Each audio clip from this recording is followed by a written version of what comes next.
This Thursday, City of the Wolves, the first new Fatal Fury game to release in over 25 years, is finally seeing the light of day.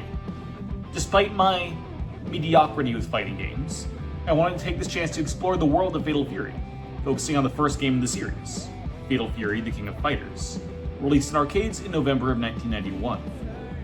The game would be re-released a number of times, as is fitting of the first game in a seminal video game franchise, and it would even be remade in 1999 as Fatal Fury: Wild Ambition. However, Wild Ambition takes a lot of leaps from the rest of the series that don't really line up with other games released before or since. As such, Wild Ambition likely is not the canon version of events, so we're just going to gloss over it. The franchise's Japanese title translates to Hungry Wolf Legend, a name that references the series' protagonist, Terry Bogard, who's known as the Hungry Wolf. To talk properly about this story, we do need to talk about Terry's history.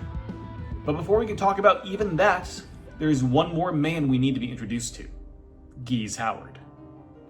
Geese was likely born in Germany, but moved to the United States at a very young age alongside his mother. The two left Europe to flee the wrath of Geese's biological father, who had married into the aristocratic Krauser family despite already having a wife and child.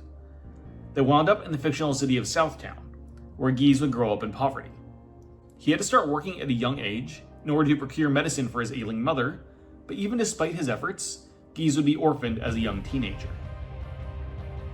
The young Howard spent many years searching for meaning, eventually finding it in martial arts. He came on as one of the students of Tung Fu Ryu, a kung fu champion and master of the Hakkyoku-Seiken style, an extremely adaptable fighting style that focuses on manipulating the user's ki into powerful attacks.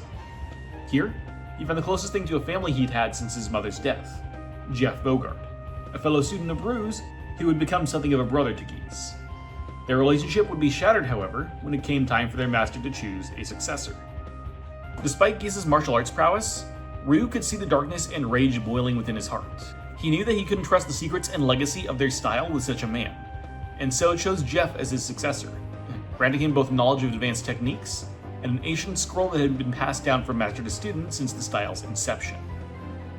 This event severed the bond between Geese and his former brother, and the two went their separate ways. Geese would give in to the evil in his heart, joining the Mafia and quickly rising in its ranks due to his prowess and intelligence. He formed a company called the Howard Connection, which, on its face, was a private defense firm, but only served to employ his goons and hide his felonious acts. Before long, Geese pushed out the old leadership of the city's criminal underworld, becoming the undisputed Emperor of Southtown. Jeff, on the other hand, would focus on his role as Tung Fu Ryu's disciple. He would go on to adopt two orphans, whose home had likely been destroyed by Geese's efforts, Terry and Andy. He would train both boys in Hakkyoku-Seiken. However, as the years went on, Geese's resentment of Jeff continued to grow, until one day when he arrived at his old friend's door and killed him in cold blood, taking the ancient scroll. Geese believed that he had gotten away with murder without consequence. However, he didn't realize that Terry and Andy had witnessed their adoptive father's death. They were too young at the time to take revenge for Jeff, being only 10 and 11.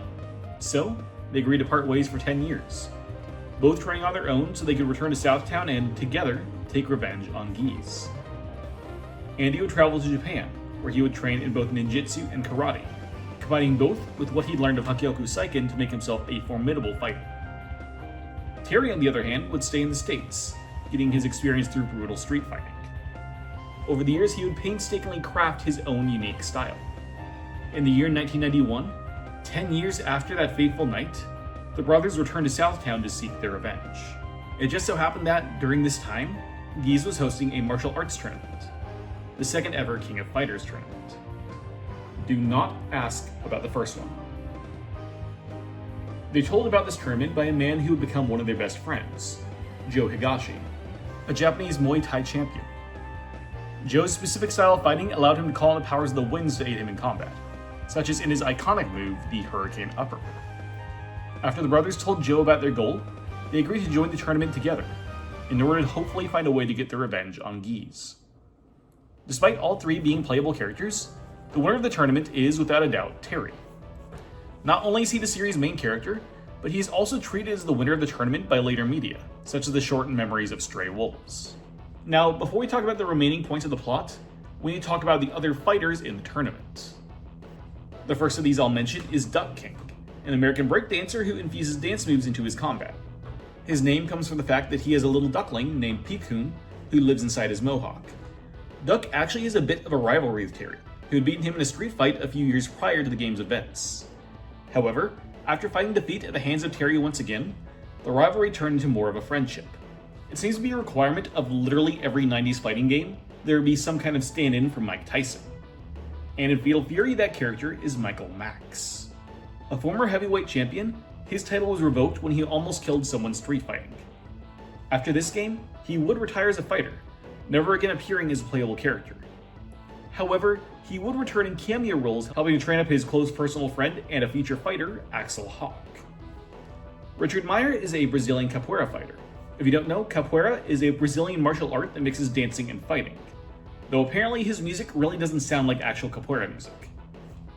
Richard owns the Pow Pow Cafe, a popular bar in the city where he's also fought. Upon losing this tournament, Richard would retire from fighting, though he'd stay around to manage his cafe, which is popular with other fighters. He would also take on future fighter Bob Wilson as his student.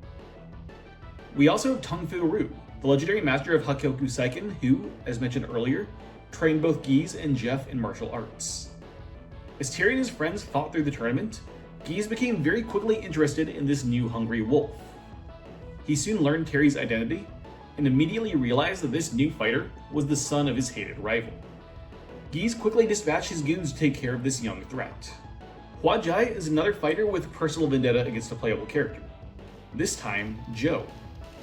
He was the former Muay Thai champion whom Joe had won his title from, and this loss caused the man to become bitter. Hua became far more violent, becoming an alcoholic and killing a number of his later opponents, quickly losing respect in the fighting world. He eventually became one of Geese's thugs to make ends meet. However, after losing to Joe in battle again, he realized that his loss was only due to his own weakness, and resolved to become both a better person and fighter. He and Joe would also go on to become friends. I'm not sure if he ever figured out his drinking issues though. Raiden is an Australian pro wrestler. Despite his job and his role as a heel in the arena, Raiden is actually a rather nice guy, as is shown in his later appearances where he returns to the arena under the face persona of Big Bear. Terry easily dealt with both of Geese's henchmen. However, despite that, Geese had one more card up his sleeve. As Terry is the son of the man that Geese had killed 10 years ago, it would only be right for Terry to be defeated by Geese's son. Many years ago, much like Jeff had, Geese adopted a pair of orphans, Billy and Lily Kane, a pair of young children from London. After their parents' deaths, Billy swore to take care of his sister, taking on demanding and dangerous jobs. One of these jobs was at a factory that Geese owned, where the two would meet. Geese adopted both children, eventually hiring Billy at the Howard Connection. Billy, despite working for Geese, is an inherently good person, and is well liked by many fighters who are considered to be good guys.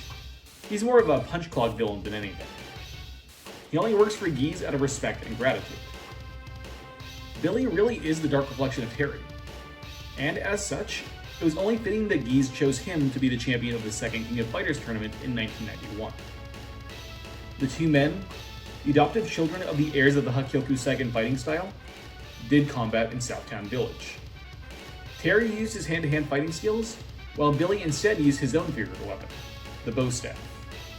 However, Billy was no match for Terry's skills, and went down as all the others had, allowing Terry to be crowned the King of Fighters.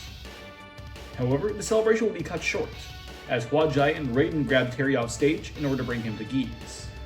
Finally meeting face to face, Terry revealed his intentions, and the charismatic evil agreed to give Terry a chance for vengeance, challenging him to a one-on-one battle, to the death. But even the Emperor of Southtown, the man who killed Jeff Bogard, could not stand up to the hungry wolf. With his final blow, Terry knocked Geese off the top of the skyscraper. 3 hours later, Geese would die in the hospital from injuries sustained from the fall. It's kind of weird that he survived even 3 hours with a fall like that, but at least Jeff's death has been avenged, right? Right? With the tournament over, life returned to normal. Hua Jai and Raiden left the Howard Connection, and Billy took over as the company's CEO. He had a personal vendetta against Terry for Geese's death, but for now he couldn't really do anything about it. And that settles the events of the original Fatal Fury. But before we talk about later games, there is one more fighting game series I need to talk about. The King of Fighters. This series, named after the tournament in this game, is a crossover fighting game between a number of different SNK franchises. Fatal Fury very much serves as the backbone for this franchise. So at first, I very heavily considered covering King of Fighters alongside Fatal Fury. However, I've since decided otherwise for two reasons. First, King of Fighters is explicitly a separate timeline from Fatal Fury. It's a different world with different events.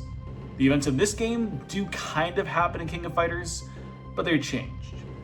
But since this channel has Smash Bros as its basis, and Terry is officially listed as a Fatal Fury representative, Fatal Fury is really what we need to cover, even if King of Fighters is in the same multiverse. Second, adding in King of Fighters would add so many more games to my list. I'm talking about Samurai Showdown, I'm talking about Metal Slug, I'm talking about Athena. It is just for the best for my sanity that we don't cover every single one of those games, okay? Please, thank you, we're good. And that's it for this game. I'm really excited to dive more into Fatal Fury, and I hope all of you who are also new to the series are excited to join me on this adventure. I expect to see more videos in this series about summertime when we get the first wave of DLC, so keep an eye out for that. And with that, I'll let you guys go, so thanks for watching.